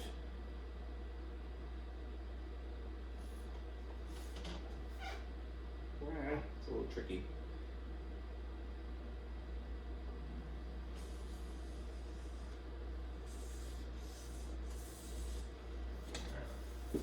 That should be sufficient. All right. Suppose you're just given a line like this, but you're not sure what the equation is. Write an equation to describe this. All right. Let's decide. Is this a diagonal line? Is this a horizontal line? Is this a vertical line? All right, remember the easier ones are the perfectly horizontal and the perfectly vertical. Right? So if we had a horizontal line, it would be y equals something. Equals a number, basically. If it was a vertical line, then it would be x equals a number. If it's a diagonal line, then it would be y equals mx plus b, ideally. Would you guess that this is diagonal, horizontal, or vertical? Well, being that this is the horizontal axis and it's not right on top of it, or even parallel, and this is the vertical axis and it's neither of those situations either, all right? It's not either on top of it or parallel to it. This is best described as being a diagonal line, more or less the normal situation. So we would borrow this model, y equals mx, I'm writing as dark as I can, plus b, to flesh out the skeleton here. Okay? Which means we need to identify the slope, and we need to identify the y-intercept. All right. So, as long as it's on graph paper and it's drawn very well, we're going to pull the tricks from before. The easiest of these two things is to look for the starting point. All right? I know it's extending beyond it, but I use the phrase starting point because you're going to start there yourself. And again, in normal math, in the practical math, it's usually just dimension quadrant 1 here. What is the coordinate at this point, which is the y-intercept portion of the show here? All right. Here's the origin, right? For a y-intercept, it would be 0 for the x always. All right. And you're going up or down from there? Up 1. So this would be positive 1. So that means that in the formula, the skeleton that I'm looking to flesh out here, I would put this, positive 1. Okay.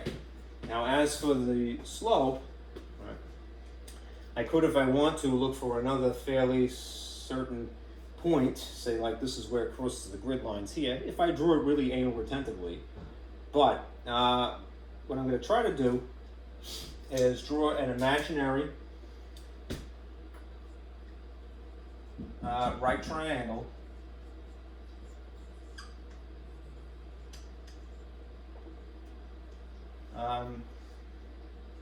connecting two known certain points.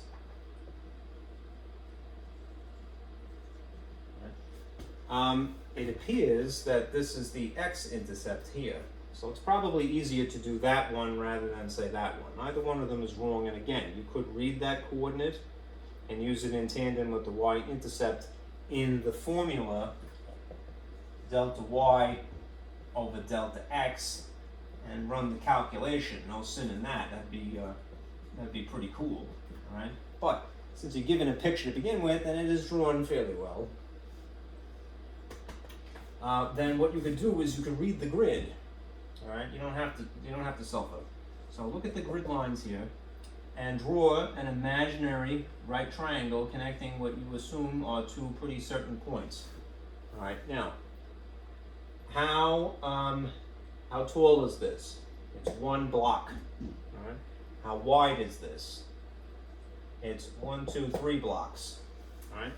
So therefore, the change in y would be 1 without doing the calculation. You could do it. And how wide is it? It's 3. The only thing that this can't tell you, eyeballing it, is whether it's a negative slope or a positive slope. So you have to memorize the orientation of this. Is this running between quadrant 1 and quadrant 3? In which case it'd be positive. Or is it running between quadrant 2 and quadrant 4? In which case it would be negative. It appears to be running most closely between 2 and 4.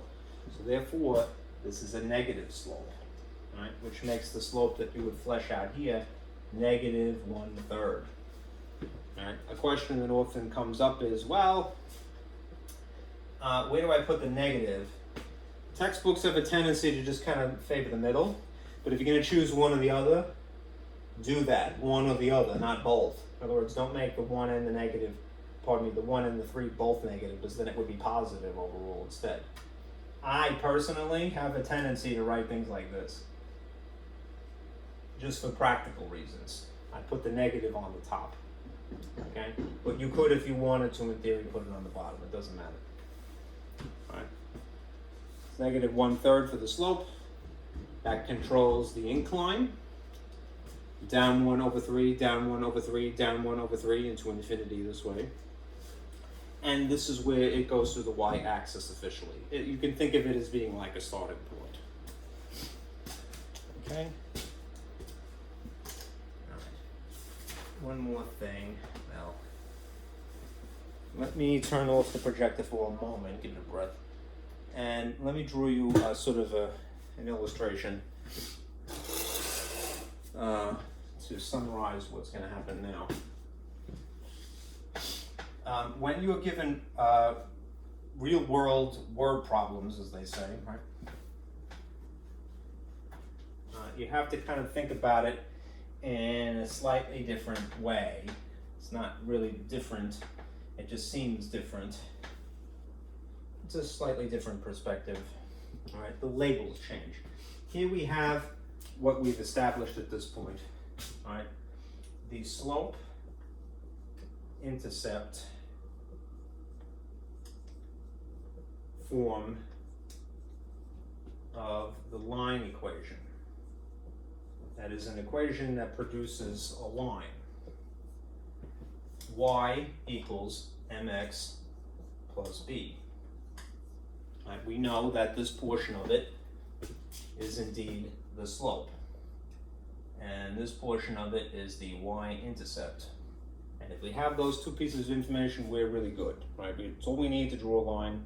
One certain dot, and then the thing that can give me infinite other dots. Right? The labels change, so I want to make sure that that is as clear as possible. Let's draw a little dashed line down the equals here. Right?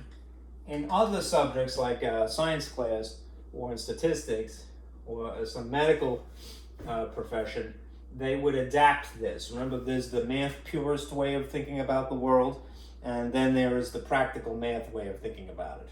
All right. In a science class, a lot of times what they refer to this as, specifically the x portion of it, they will call this the independent variable.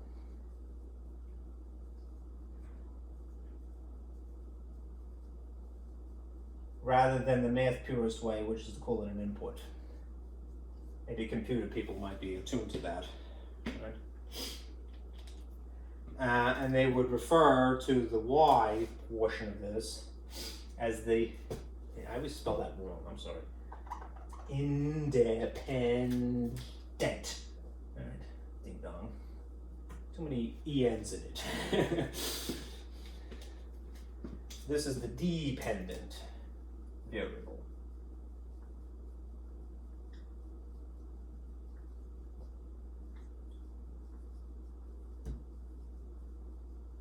might think the math purist way of speaking about it would be output.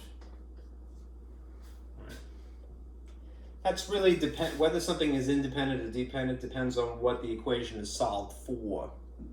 If it's in this arrangement, all right, where y is equals, then this is indeed dependent and that is independent. Right. It means to be independent that it could be anything, right? Right.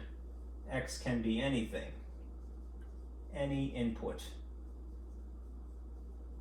It means in this arrangement that y is dependent upon x. It can't really be anything, it really depends on that. Right?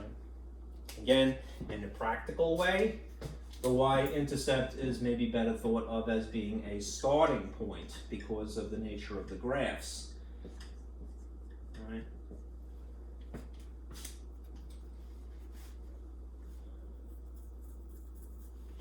All right, here is, on this side, math purist, quadrant 1, quadrant 2, quadrant 3, quadrant 4. Let's call this math world, all right? Math world, anything is possible, in theory. Okay? Good place to be, all right? And then there's the real world.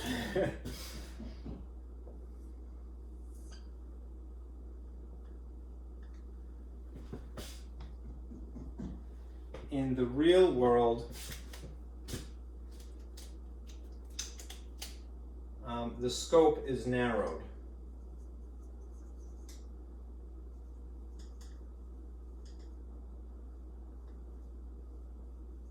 Right, it is fine-tuned. Math world is chopped up a little bit to describe the real world situation. So often what that means is that you are dealing with, quadrant 1, maybe quadrant 2, all right? Or maybe down here, technically quadrant 4, but it's usually this, all right? When you think of, when you've had standardized tests like the SATs or the citywides or whatever, tests that you've taken in school that was for the city or the state that you live, all right? A lot of times the graphs are not too fancy, right? They would show you a line that only goes that far this way and this way, all right? But what is it really? It's quadrant 1 out of math world, all right? Anyhow, nothing wrong with that, but just be sure that you are clear about how these would be labeled using these phrases, all right? This is normally x, right? And this is normally y. But what they might do is they refer to this as the independent axis instead. And they would refer to this as the dependent axis instead. Right? It might be good to generalize that way, because this is often the case also, is that they don't call things x's and y's. Right? There's still those relationships to each other, but there'll be something like, they might call this time axis instead. And they would change the label to a t. Right? And if we're talking about business math, instead of having a y here, they'll call this money, dollars, And in that event, one other thing that you might think of in terms of the slope is a little bit more purist perspective as well, all right? The m value is, in math purist land, delta y over delta x. But if you change the labels of being x and y to say time and dollars, then you would have to change these as well. All right? Again, that's why it's better to have this phrase in mind, independent variable, dependent variable, because it's more general, less specific. All right? Now, what does it do? It is a rate of change. I bet you have some inkling about this already. All right, human because I need the space. I want to erase this up here. You remember probably conversion factors, right? A conversion factor, when you're trying to change one unit into another. So if you wanted to convert between one metric unit to another metric unit, or from the imperial system to the metric system, you would employ a conversion factor, right? A conversion factor is a rate, right? It's sometimes not written in the style of a fraction, as the slope almost always is, right? But it has the same, it really is the same thing. It's just using it for a slightly different purpose, right? Or describing it slightly differently. Conversion factor is a rate, right? And a rate is a slope. It's something that converts one unit into another unit, right? So if you kind of save that in the back of your head, if you're given a word problem and you kind of left to feel around in the dark for yourself, you have some stuff that you could reason it through, all right? If you give yourself a chance. All right. Now let me give you a word problem and then I'll stop. This book, the way that it works, they had brought up a word problem I'm going to show you now that I thought was kind of unfair because the subject of breaking even, which is mentioned in it, is discussed now when you're still not maybe confident enough. Nonetheless, we'll walk our way through this slowly. Let me fix my computer. Let's see. And then we'll stop for today. Come on. Alright, let me get rid of this and show you this. This word problem. The scales are going to be quite large, so again, that's often intimidating, which is why I felt it was worthy of discussion. Okay. Javier owns a business that sells bicycles, right? He believes that the profit, which you can already assume profit is an amount of money, right? Or loss, right, from bicycles sold can be estimated by this formula. Right? Now, just to sort of give you again something to compare to, this person Javier who went to business school apparently, what has he done? He's taken math purist y equals mx plus b, and he's adapted it to his particular situation. All right, so it might be good to start out with that way. Instead of calling this y equals mx plus b, he's replacing y with the letter p. Right? So that means, I'll put it over here maybe.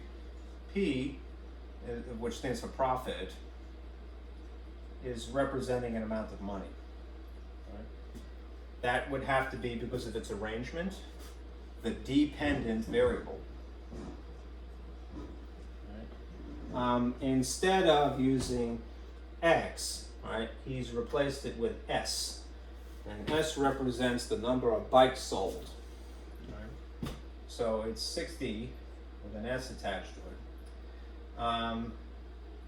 And this is the amount of bikes. All right.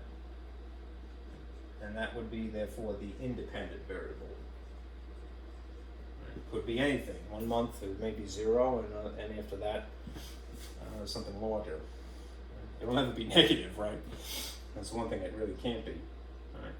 All right. Then the rest of this is minus 90,000. Now, though there is no dollar sign associated with this, one would have to assume that since the whole thing equals dollars for profit, that this term would have to be just money to begin with, which is why it's so large. So I'm going to put that in here, right? 90,000. Right? This is so much dollars. Right? In a way, what that is implying, since in order to combine these, they would have to be like terms and therefore the same units as well. The slope that is here, 60, this is a slope, would have to be something that converts a number of bikes sold to an amount of money. It converts between dollars and bikes, as awkward as that might seem. Okay? And it's really in this arrangement. It's changing a number of bikes into an amount of money, because then you would have dollars minus dollars to produce dollars overall. Okay? All of that gleaned from just having the skeleton of the slope-intercept form. Now, granted, I'm old, and I've been doing this a lot, but that's why I'm trying to walk you through the process. Remember that you have you got to give yourself more credit, all right, in the long run. A person, as long as they have the foundational information, even if they were left to feel around in the dark, they can figure things out, right? It's grit, though. They have to really stick it through. Okay, now that I've ripped that apart, let's move on.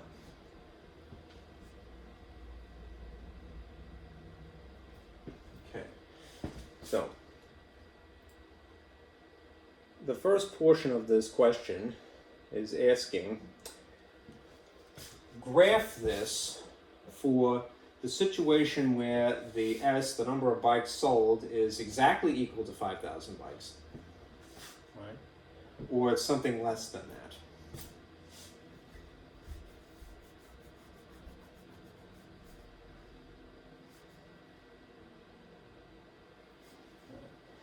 No, by hand, it doesn't have to be perfect, right? If you normally what would happen is that you'd be using Microsoft Excel or a graphing calculator to automatically change the view to what is most practical, all right? The scales, all right. But we're gonna muddle through, all right.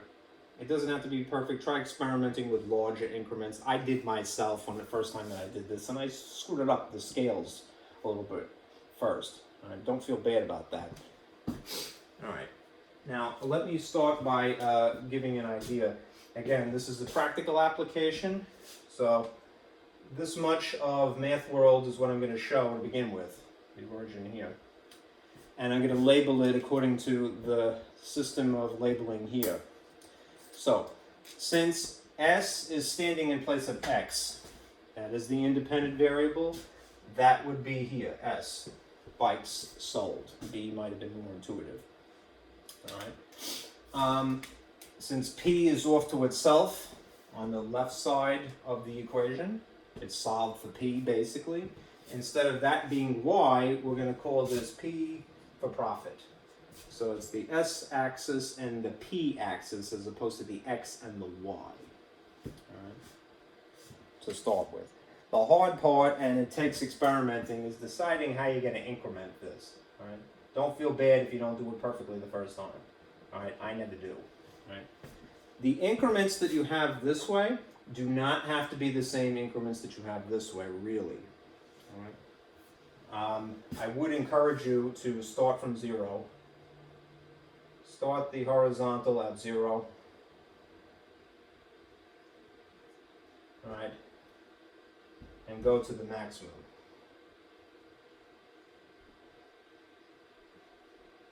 Chop up to the maximum mentioned.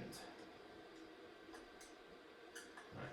They asked us to graph this for when the S, which you think about as being X, is equal to 5,000, which is implying that that's the maximum, and under that. It doesn't say that you can't be negative in theory, but remember, in real life, there's no such thing as negative bike sold, so it's nonsense. That means that somewhere from 0 on the x-axis, the maximum here would technically have to be 5,000. Right?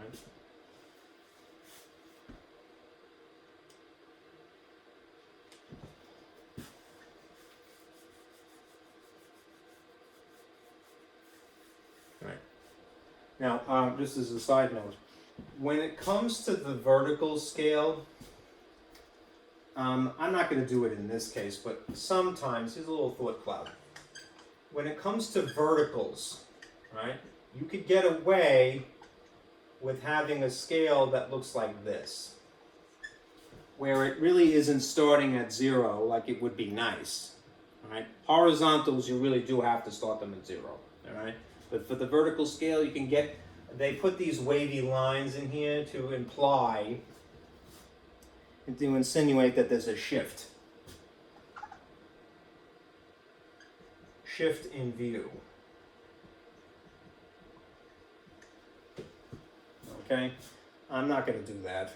All right. I don't know what the upper limit is of the price, but what I can do is I can plug in a couple of values, like 5,000, in place of S here, and that would give me an idea of what the upper limit would be, at least to start with. So I'm going to do that now. I'm running out of space, so I'm going to erase a little bit.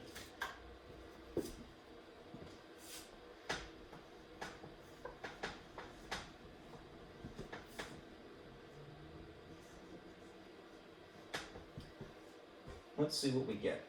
All right. If I stick that implied maximum of 5,000 in place of S here, let's run the calculation. All right. Some of it you can do by hand, then you can verify with a calculator. 6 times 5 would be 30. And since we're multiplying, what we can get away with doing is adding the zeros that were involved. There's a 0 from the 60, and then there's 3 zeros from the 5,000. 1, 2, 3. All right, which makes this figure 300,000 minus 90,000. If it was exactly 100, this would reduce to 200. All right, but since it's 10,000 short of that, it would have to be what? 2010, right? So the p-value here would be $210,000. I swear that is a dollar sign. Okay? That would be basically the upper limit this way. $210,000. Right? If they're saying that this is what we have to calculate it for. Okay?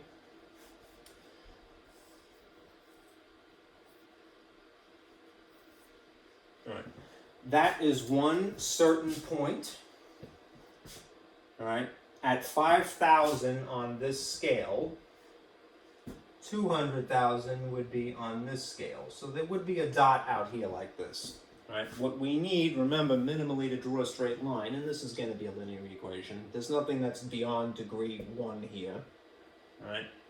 We need a second point to really figure out where the starting point would be. So you could just choose the easiest thing in the world, which is the Y-Intercept. Right? The 0 value of the Y-Intercept. So what I'm going to do in that instance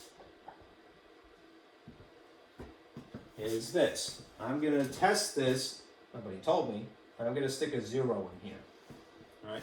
What happens when you use 0 for the x normally is that it eliminates that term entirely, which means that the y value, which we'll call p here, is actually negative 90,000. So what's going to happen in this case is that we're going to start really in where would be the closer to the 4th quadrant. So somewhere down here, we would have negative $90,000. Right? And that would be our other quite certain point. So very roughly, in terms of the picture, this is what we would have. All right? Don't feel bad that it's messy. All right? It doesn't have to be perfect.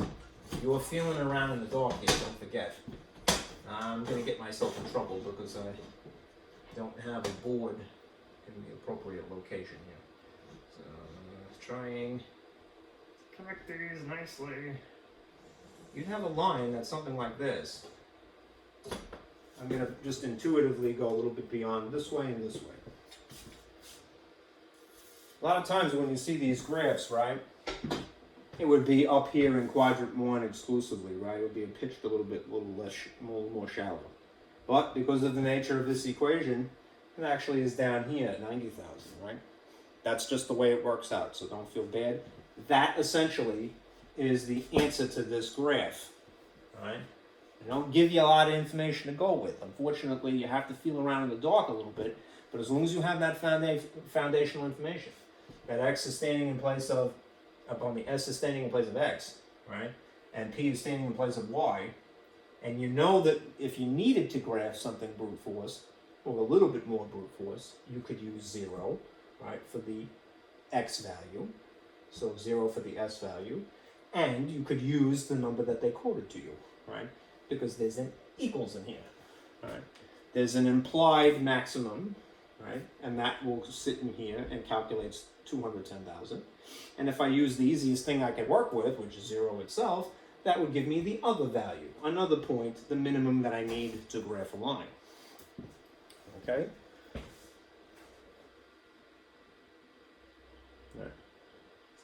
From the graph, estimate the number of bicycles that must be sold for the business to break even. This is what frustrates me a little bit, because the subject of breaking even is not really broached until a subsequent chapter or section, so later than today.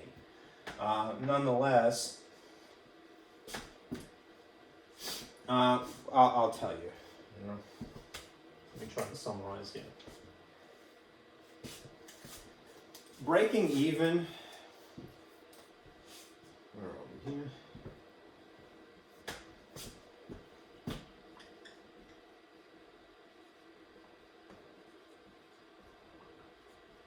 Breaking even implies neither a profit overall nor a loss. Right? That means a profit would be positive, y, right? And a loss would imply negative y. So if you are neither of these things, what would the y value have to be if it's neither a positive nor a negative? There's only one choice. Y would have to be 0. Right? This is it's insinuated, right? They don't explicitly state it. Right? Now, what does that mean? Okay. If p is standing in place of y, then what we could do is without the graph, because it's sloppily drawn anyway, is stick a 0 in here and then rearrange it to figure out what the s would have to be. So let's do that. If I need a little space, if 60 with an s attached to it minus 90,000 is equal to essentially 0 for break-even scenario, right? Then what I can do to figure out the number of bikes that would require that not ideal situation, but not really bad situation to occur, means I got to rearrange this. So I'm going to move the 90,000, that's a 90,000, not a 9,000, over to the opposite side. So I'm going to do so via opposite operation. And again, I'm falling back on the little technique that I know. And I know that something minus itself cancels. And I can legally get away with doing this as long as I'm consistent. If I did it to the left side, I have to do it to the right side. So I'm going to put a positive 90,000 over here. All right? What does that leave me with? It leaves me with 60 with an s attached to it is equal to 0 plus 90,000 is just 90,000. Just to be consistent with the colors. And now I'm going to solve for s to answer this question. The number of bikes that must be sold for that situation, p equals 0, to occur. Divide by 60, divide by 60. These cancel. S is equal to, you could pull some, you could use a calculator, but pull some tricks. All right, 0 here, cancels. And the relationship would be the same as if it was just 9,000 divided by 6. So, 6 goes into 9 one time with 3 left over. 6 goes into 30, exactly 5.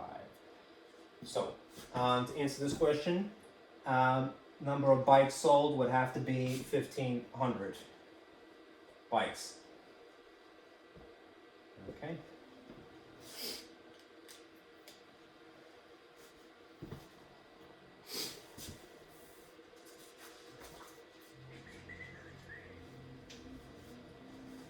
All right.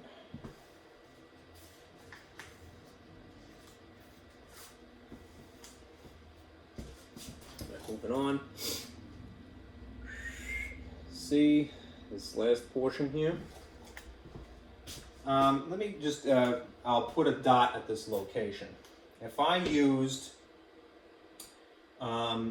0 for y then that would be somewhere along the x-axis here.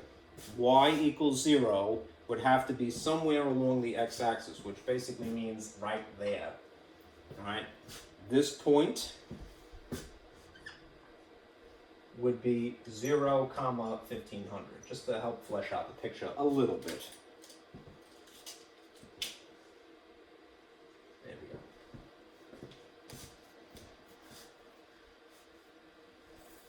It's basically an x-intercept.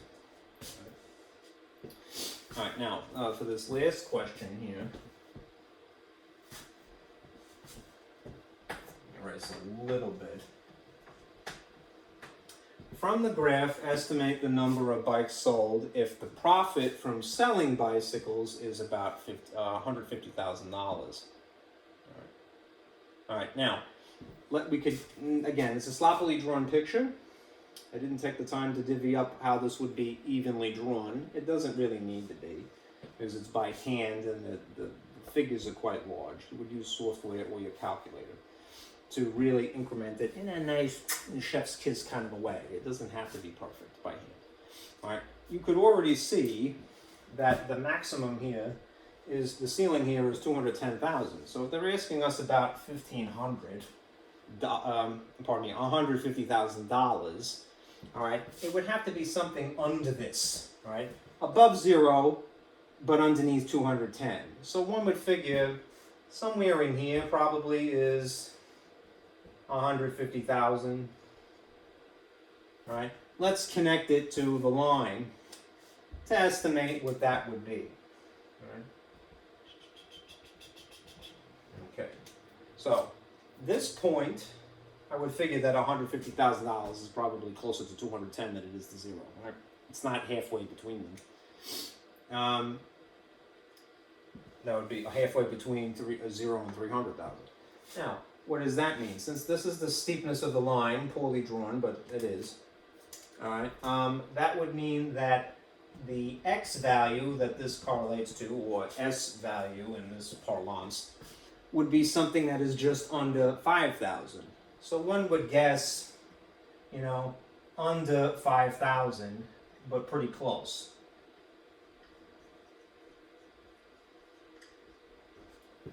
All right.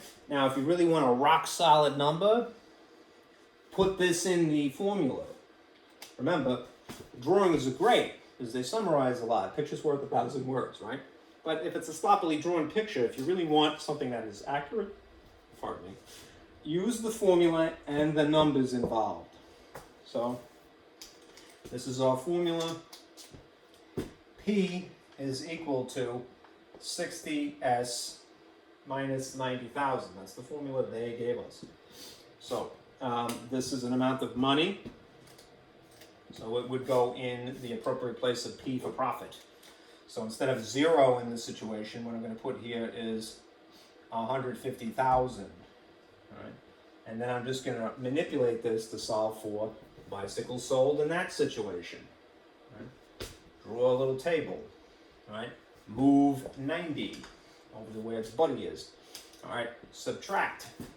And instead of subtracting, this guy's going to add 90,000. All right, 90,000. You could guess, as I mentioned from the picture that is barely drawn, that if this is fairly close to 5,000, maybe 4, you know, maybe 3,000, 3,500 bikes, something like that. But it has to be something in between the maximum of 5 and the minimum of 1,500, because we already know where that dot is, 1,500 bikes. All right. What is 150,000 minus 90,000? All right, that's a difference of 60. All right. Am I correct? I believe so. Oh boy.